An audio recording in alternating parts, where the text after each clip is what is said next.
Ahora,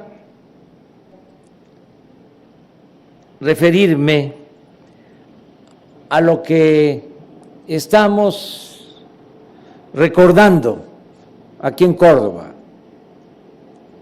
el día de hoy. En México, la Revolución de Independencia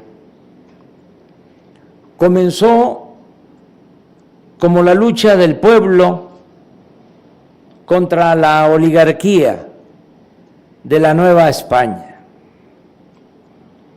Los insurgentes buscaban modificar la estructura económica y social de opresión prevaleciente en el sistema colonial. Inicialmente, como afirma Octavio Paz, no es la rebelión de la aristocracia local contra la metrópoli, sino la del pueblo contra la primera. Para el cura Hidalgo y el cura Morelos, reformas sociales como la abolición de la esclavitud y el reparto de latifundios tenían la misma importancia que la independencia política.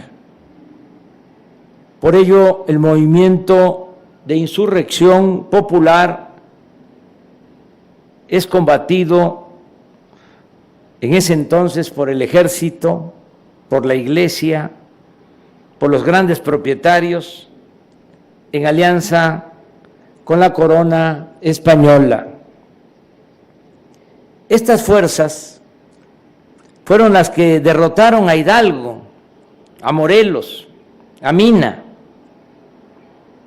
Un poco más tarde ocurre lo inesperado. En España los liberales toman el poder, transforman la monarquía absoluta en constitucional y amenazan los privilegios de la iglesia y de la aristocracia. Se opera entonces un brusco cambio de frente. Ante este nuevo peligro exterior, el alto clero, los grandes terratenientes, la burocracia y los militares criollos buscan la alianza con los restos de los insurgentes y consuman la independencia. Hacia 1820, en vísperas de la consumación de nuestra independencia, la Revolución Popular estaba prácticamente sofocada en términos militares, pero conservaba la legitimidad, la influencia y el respaldo que había logrado entre la población entre 1810 y 1815, y por ello la oligarquía se vio obligada a establecer una alianza con la corriente más representativa de ese movimiento popular. Así, Agustín de Iturbide, representante de las clases dominantes de México, y Vicente Guerrero, uno de los principales insurgentes del partido de Morelos, que aún estaba activo, se entrevistan y elaboran en Iguala el famoso plan de las tres garantías: independencia, unión y religión. En torno al plan de Iguala se unen conservadores y liberales. El poder colonial, representado por el virrey Apodaca, aunque debilitado y sin ninguna posibilidad de recibir apoyo de la monarquía española, decidió resistir y enfrentar militarmente a los independentistas, que ya para entonces habían aceptado como jefe al general exrealista Agustín de Iturbide, quien con sus compañeros de armas y con los antiguos líderes del movimiento popular e insurgente terminó por imponerse en casi todas las regiones del país.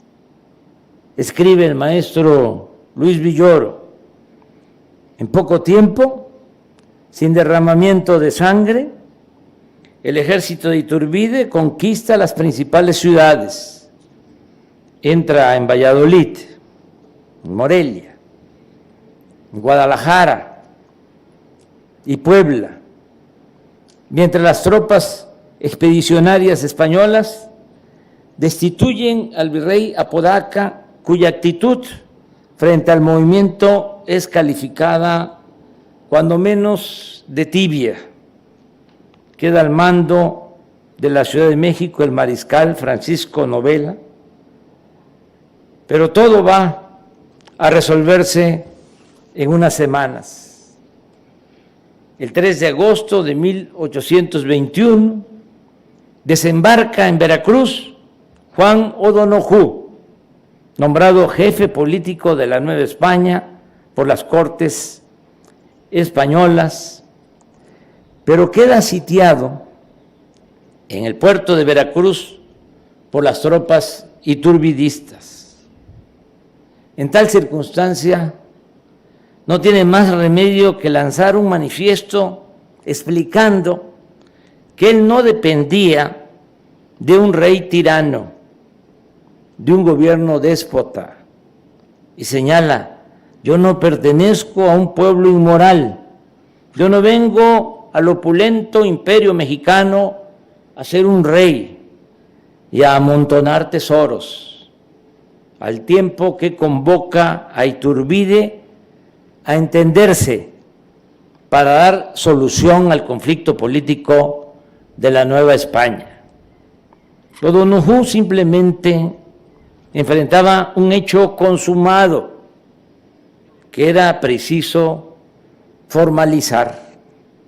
Fue aquí, precisamente, en donde se reunió con los jefes independentistas, y del acuerdo al que llegaron surgieron los conocidos Tratados de Córdoba, en los cuales se estableció, cito textualmente: esta América se reconocerá por nación soberana e independiente y se llamará en lo sucesivo Imperio Mexicano.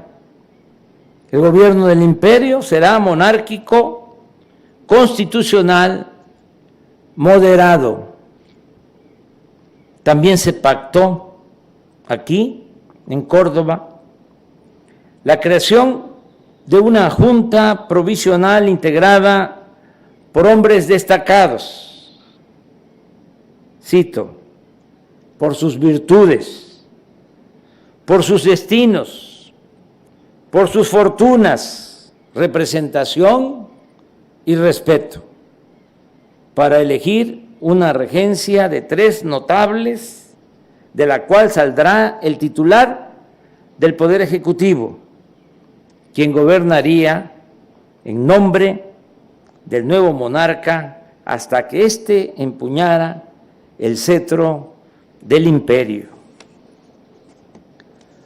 Los tratados de Córdoba, al igual que el Plan de Iguala, suscrito 8 meses antes, solo implicaban un reacomodo en la cúpula del poder económico, político y militar para garantizar la continuidad del mismo régimen de opresión colonial, solo que en beneficio de la oligarquía criolla, la cual se arrogó los privilegios de los peninsulares y ya sin la participación de la monarquía española. Así se consumó una independencia sin justicia ni libertad para el pueblo raso. Nada quedaba en pie del pensamiento del cura Hidalgo y del cura Morelos. Habían caído en el olvido las demandas de abolición de la esclavitud, la tierra para los campesinos y mayores salarios para los trabajadores. Se había borrado la demanda de la moderación de la opulencia y una mejor distribución de la riqueza. Ya no se hablaba de la creación de tribunales, como lo deseaba Morelos, el siervo de la nación, que defendieran al débil de los abusos que comete el fuerte. Pero como posiblemente pensaron en ese entonces Vicente Guerrero, Guadalupe Victoria, Nicolás Bravo y otros herederos de los ideales y de las causas de los curas rebeldes, primero había que asegurar la anhelada independencia, en especial el párrafo del acta en el cual la nación mexicana, cito textualmente, declara solemnemente que es nación soberana e independiente de la antigua España, con quien en lo sucesivo no mantendrá otra unión que la de una amistad estrecha. Es posible, repito, que los auténticos representantes de las demandas de la mayoría del pueblo calcularon que era fundamental asegurar, en primer término, la independencia política, por más que quedaran pendientes las reivindicaciones sociales, cuyo logro habría de tomar muchos años más de fatigas, sufrimientos y luchas en defensa de la República y de nuestra soberanía. En efecto, hubo de pasar, por ejemplo, un siglo para transformar con la Revolución Mexicana las condiciones de esclavitud y de injusticia que siguieron prevaleciendo sobre la gran mayoría de la población a pesar de la consumación de la independencia. Pero eso son otros capítulos de nuestra excepcional y a veces desdichada historia nacional. Lo importante ahora es destacar en este acto que en los países de nuestra América las luchas sociales y de liberación encabezadas por José de San Martín, por Simón Bolívar, por Miguel Hidalgo, por José María Morelos y Pavón, triunfaron por los afanes de libertad de los pueblos, por la perseverancia y patriotismo de nuestros héroes, pero también por los conflictos internos de la metrópoli que precipitaron la decadencia política de la España colonial y monárquica. Nos satisface mucho, lo digo de manera sincera, tratar este tema aquí en Córdoba, Veracruz, donde hace 200 años se firmaron los tratados que afianzaron la consumación de nuestra independencia. Y nos satisface, en especial, conmemorar este trascendente hecho histórico con la presencia de Guillermo Lasso, presidente de la República Hermana del Ecuador. ¿Cómo olvidar la hermandad entre nuestros pueblos? ¿Cómo olvidar que en Guayaquil, en la costa del Pacífico de ese país hermano del Ecuador, se encontraron por primera vez Simón Bolívar, y José de San Martín. Bolívar, ese gigante, liberó medio continente, y otro gigante, San Martín, hizo lo mismo. Entre los dos lograron la independencia de las actuales repúblicas de Colombia, Venezuela, Panamá, Ecuador, Perú, Bolivia, Chile y Argentina. En esa ciudad, en Guayaquil, de esa ciudad también importantísima del Ecuador, era originario el escritor y político diplomático Vicente Rocafuerte, el segundo presidente de la República Independiente del Ecuador, que se desprendió del territorio de la Gran Colombia, el primer ecuatoriano que ejerció ese cargo en la nueva nación andina, Vicente Rocafuerte. Este extraordinario ecuatoriano vivió y luchó en México contra los conservadores. Sus ideas liberales, su buena prosa y su oratoria apasionada hicieron época en nuestro país. Apenas unos meses después de la entrada triunfal de Iturbide a la Ciudad de México para firmar el acta de independencia, Rocafuerte escribió un texto titulado Bosquejo ligerísimo de la Revolución de México desde el grito de Iguala hasta la proclamación imperial de Iturbide.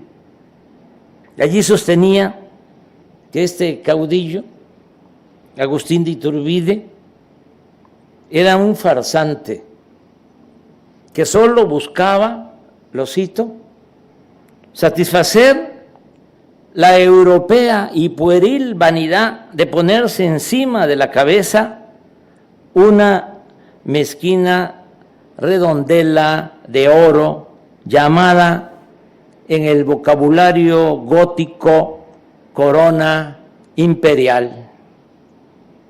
Poco tiempo después sucedió exactamente lo que predijo Vicente Rocafuerte.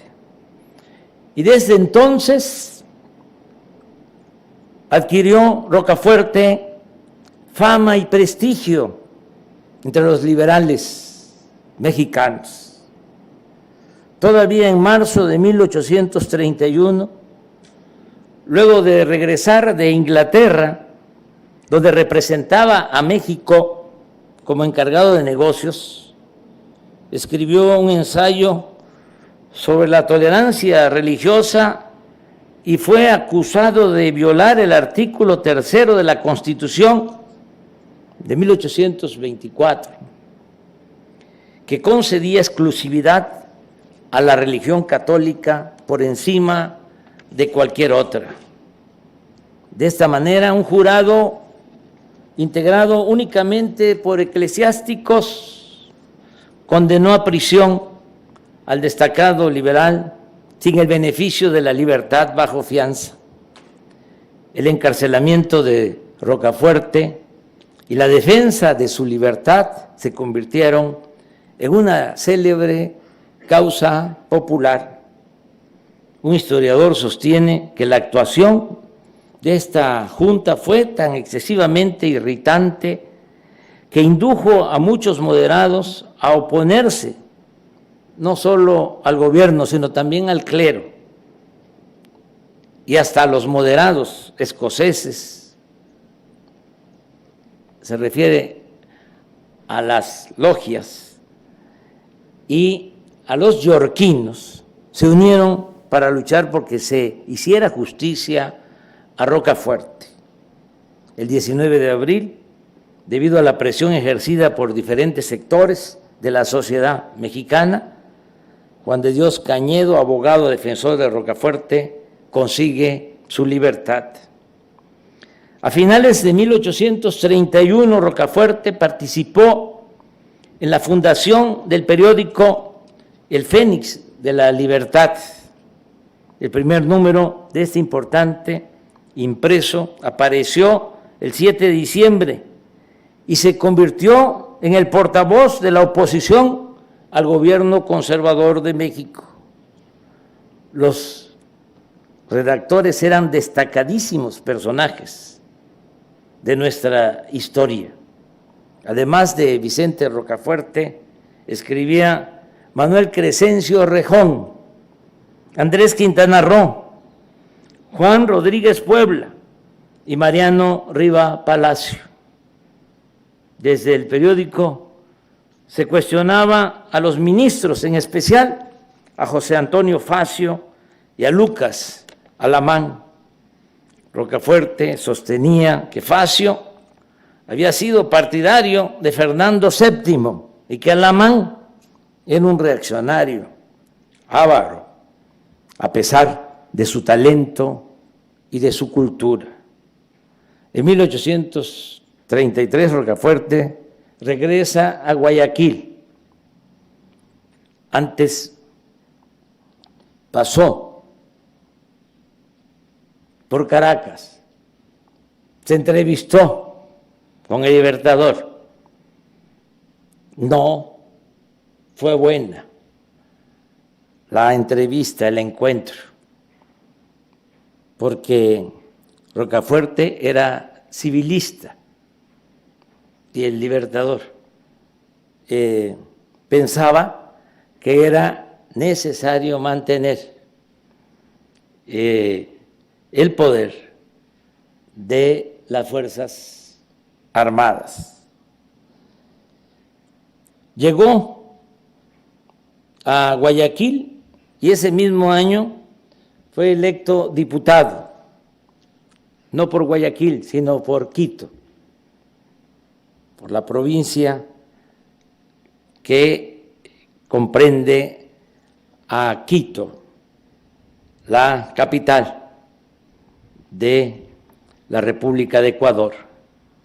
Y luego de muchas otras luchas políticas y militares, en agosto de 1835 es electo presidente constitucional de la República del Ecuador. Así como Guillermo Lasso, que nos acompaña, considero a Vicente Rocafuerte uno de los presidentes más inteligentes, más lúcidos, más patriota que ha tenido el hermano país del Ecuador. En fin, la enseñanza mayor en la historia de nuestra América es que somos herederos de conquistas sociales y políticas de nuestros pueblos. Por eso están mal, errados, equivocados los que hablan del fin de la historia. No podemos saber a dónde vamos si no conocemos nuestro pasado. Quien no sabe de dónde viene no va a saber nunca hacia dónde va. Somos herederos de conquistas sociales y políticas de nuestros pueblos, conquistas que se fueron alcanzando con enormes sacrificios en largos y difíciles caminos hacia la libertad, la justicia, el progreso y la democracia. Por ello nosotros tenemos que cuidar esa herencia, ese legado, mantener nuestros ideales y aplicar nuestros principios. Hemos de recordar siempre que para ser justos es necesario ser libres. El maestro Carlos Pellicer decía: los sentimientos de justicia son hijos de la libertad, pues nunca, siendo esclavos, podremos ser justos. Tampoco sostengo por mi parte, puede haber progreso sin justicia. Progreso sin justicia es retroceso. Y añado, no puede haber poder sin pueblo. Democracia es poder con pueblo. Demos es pueblo, kratos es poder, es el poder del pueblo. Bendita sea la memoria de aquellas mujeres y hombres que desde la noche del 15 de septiembre de 1810 abandonaron familia y bienes materiales y no dudaron en entregar su tranquilidad, su libertad o su vida misma para dejarnos una nación libre, independiente y soberana, una verdadera patria. Que viva Ecuador y que viva México. Muchas gracias.